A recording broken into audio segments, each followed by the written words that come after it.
మహారాష్ట్రలో కార్యకర్తలు బీఆర్ఎస్ లో జాయిన్ అవుతున్నారు. ఇప్పుడు ఆ లైవ్ చూద్దాం.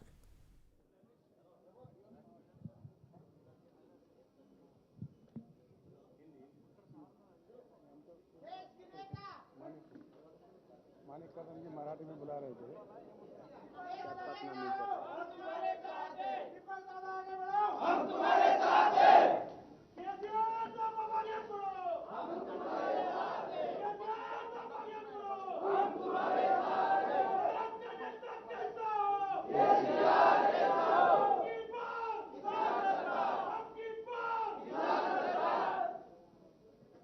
माननीय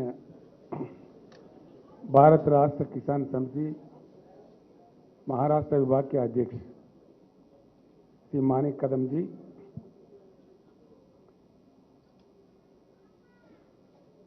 हमारे आहिरी कॉन्स्टिट्यूंसी के एक्स एमएलए दीपक आत्रम जी,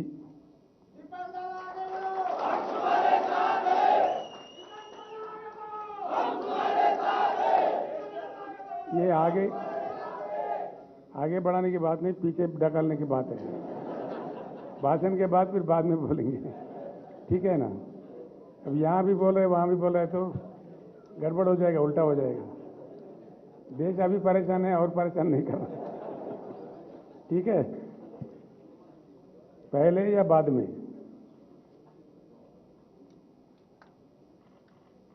मंच पर बैठे हुए हमारे तेलंगाना राज्य के मंत्री जी श्री श्रीनिवास गौड़ जी, हमारे एक्स स्पीकर असेंबली श्री मधुसूदनाचारी जी और अन्य वरिष्ठ सीनियर एमएलए, महाराष्ट्र से पधारे हुए आनंदराव अंगलवार जी, श्रीमती रेशमा चौहान जी, प्रोफेसर बलबीर सिंह जी, रविंदर सिंह सलूजा जी, फसला सम्मैया साहब और सम्मैया, आप ही का नाम है,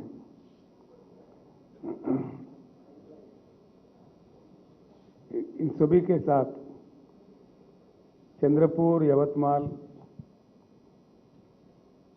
राजूरा, कुछ अन्य जगहों से गढ़चिरौली, यहाँ से आए हुए हमारे भाइयों बहनों, मैं हम सभी लोगों को प्रणाम करता हूं और बीआरएस पार्टी में मैं पूरी दिल से आपका स्वागत करता हूं।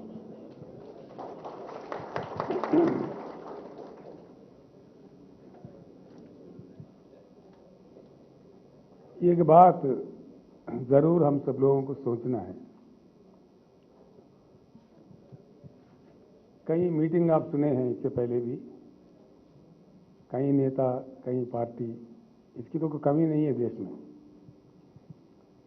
एक एक राज्य में रीजनल पार्टी भी है, नेशनल पार्टी भी है, कई पार्टी है। काफी कुछ हम सुन चुके हैं। 75 साल के आज़ादी में कितने हजारों भाषण हमने सुना, कितने नेताओं को सुना। एक दो तीन चीजें, मैं ज्यादा आपका समय नहीं लूंगा। हमारा एक अजीब देश है, हम लोग भी बड़े अजीब हैं।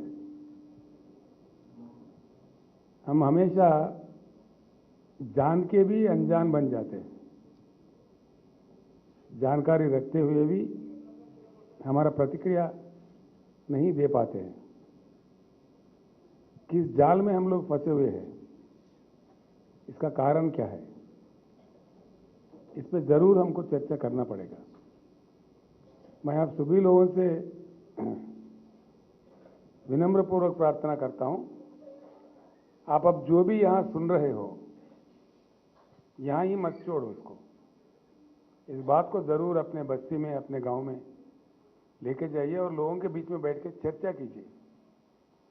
वहां हम गए थे, ऐसा केसीआर ऐसा कहा था, ये कहां तक सच है, कहां तक झूठ है, क्या है, इस चीज का आगे पीछे क्या है, ऐसा आप करें तो काफी देश का फायदा होगा। बीआरएस पार्टी एक चुनाव के लिए, किसी को नेता बनाने के लिए नहीं आई है।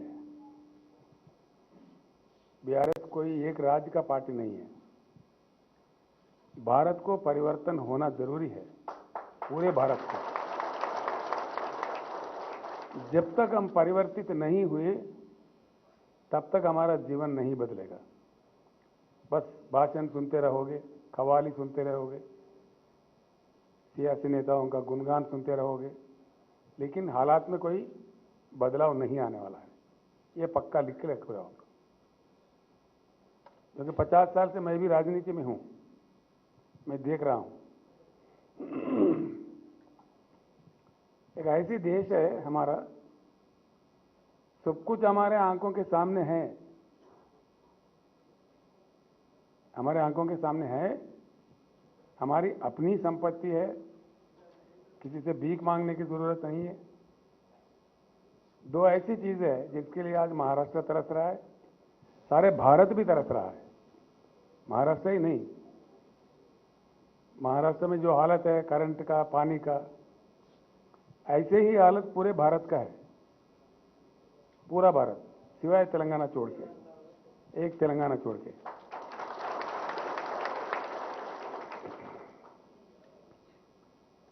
दो बातें हैं जो बहुत ही जरूरी बातें हैं इंसान की जिंदगी के लिए, वो है पानी और बिजली।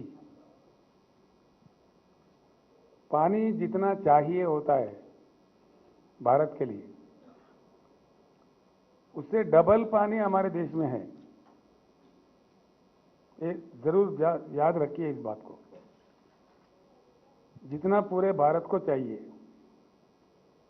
सिंचन के लिए, पीने के लिए, उद्योग के लिए, अन्य चीजों के लिए, कुल मिलाकर जितना पानी हमारे लिए चाहिए उससे डबल पानी हमारे देश में उपलब्ध है, फिर भी हम उससे वंचित हैं। क्या कारण है? इस एक चीज को जान जाए तो सब कुछ समझ में आ जाएगा। वो भाई साहब वहां बैठे, यवतमाल से आए। आपका शुभ नाम क्या है? मालवी। मालवी जी बता रहे थे, मैं जब शाल पहना रहा था उनको, तो बता रहे थे मेरे कान में मुंह डाल के, महाराष्ट्र में खिचड़ी सरकार से हमको बचा लीजिए।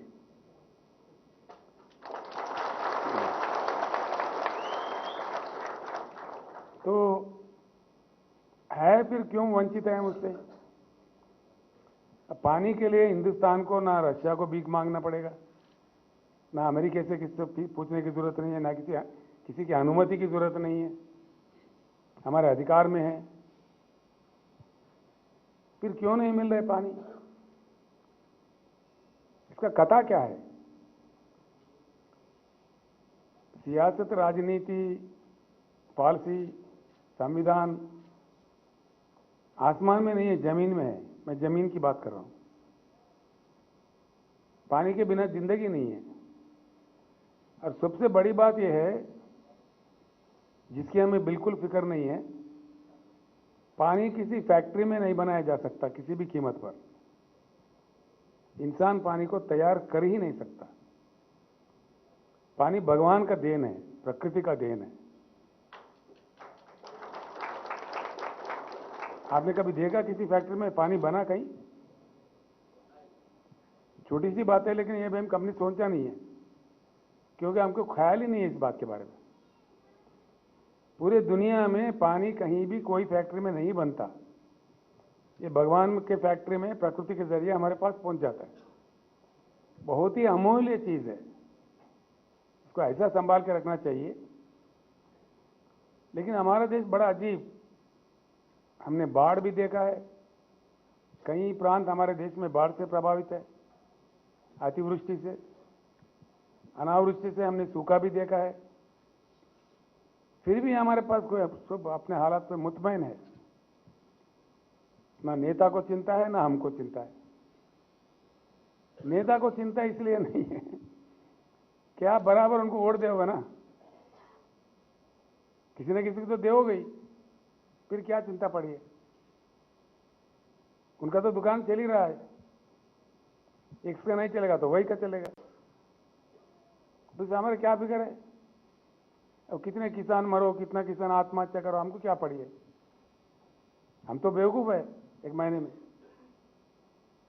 बट वोट दिए जा रहे हैं हम लोग एकदम। अब वोट आ जाए तो हमारे बीमारी आ जाती है।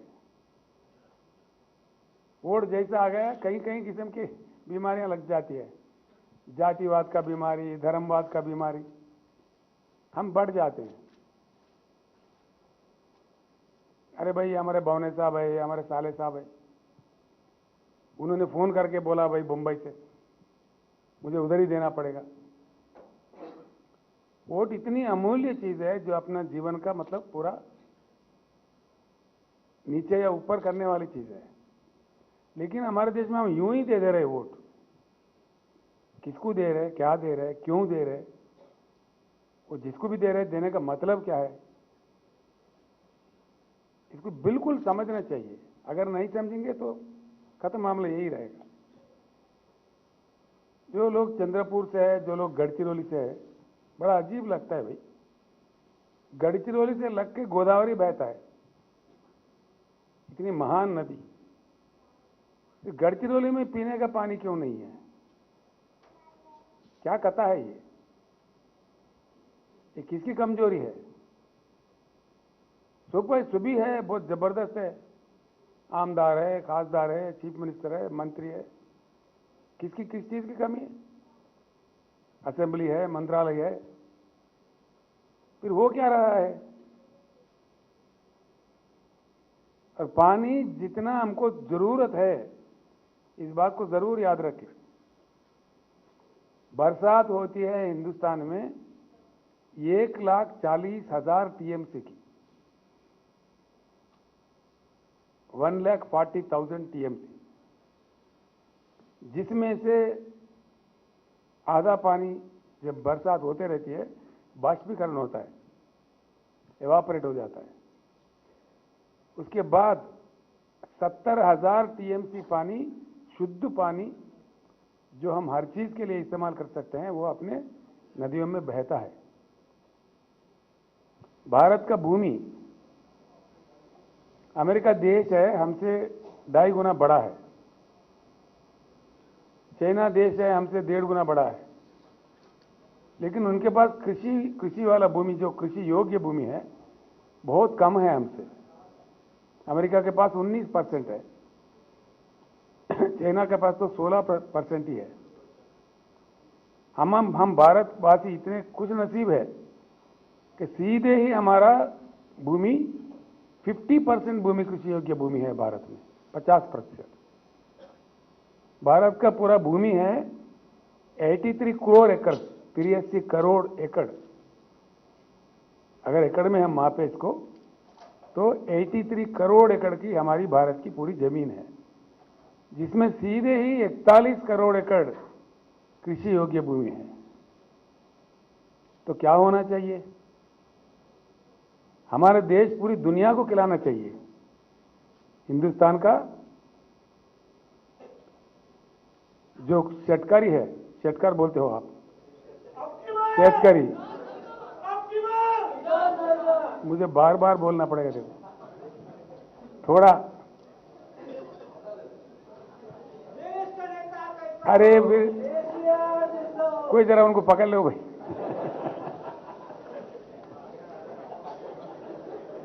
अब इतना गंभीर मामला मैं बोल रहा हूं, फिर देखो जो हमारे किसान है, कैसा होना चाहिए था? दुनिया का अव्वल दर्जा किसान होना चाहिए था। किसान के साथ क्या होना चाहिए था? किसान खेत में उगाए फसलें, और जो भी पैदावारी है किसान की, वो सीधे फूड प्रोसेसिंग फैक्ट्री, दुनिया के अलग अलग तरीके हैं ना खाना खाने का, कोई रोटी बना के खाता है, कोई सूप बना के पीता है, कोई सीधे खाना खाता है जो राइस वाला है, अलग अलग तरीके से खाते हैं। वो सारे चीज हमारे पास बनना चाहिए था, क्योंकि इतने ढेर सारे किसान हैं और किसानों के बच्चे हैं। खेतों के बीच में ही फूड प्रोसेसिंग इंडस्ट्री बन के उसमें करोड़ों बच्चों को नौकरी मिलके हमारा पूरी पैदावारी फर्स्ट क्लास दाम से उन फैक्ट्रियों में जाके विदेशों में जाना चाहिए था। लेकिन लेकिन आज हो क्या रहा है? क्या हो रहा है आज? हमारे बच्चे, नौजवान बच्चे हर शहर में, अब तो गांव में भी आने लगा है, मैकडोनाल्ड पिज्जा खा रहे हैं। पिज्जा, वो पिज्जा इतना गंदा होता है। हमारा जुआरी के रोटी के सामने वो क्या है? लेकिन हम वो खा रहे हैं, बर्गर खा रहे हैं। जबकि हमारा देश बेचना था पूरी दुनिया में, उल्टा हम पिज्जा और बर्गर खा रहे हैं। क्या चक्कर है? दूसरी बात है, पानी है, 70,000 टीएमसी पानी हमारे पास है। पूरे हर एकड़ में, हिंदुस्तान के हर एकड़ में, महाराष्ट्र नहीं, तेलंगाना नहीं, मध्य प्रदेश नहीं, कोई बात नहीं, वो राजस्थान हो, जो भी हो, पूरे इंडिया के हर एक एकड़ में पानी दिया जा सकता है अगर इंडियन सरकार दमदार हो।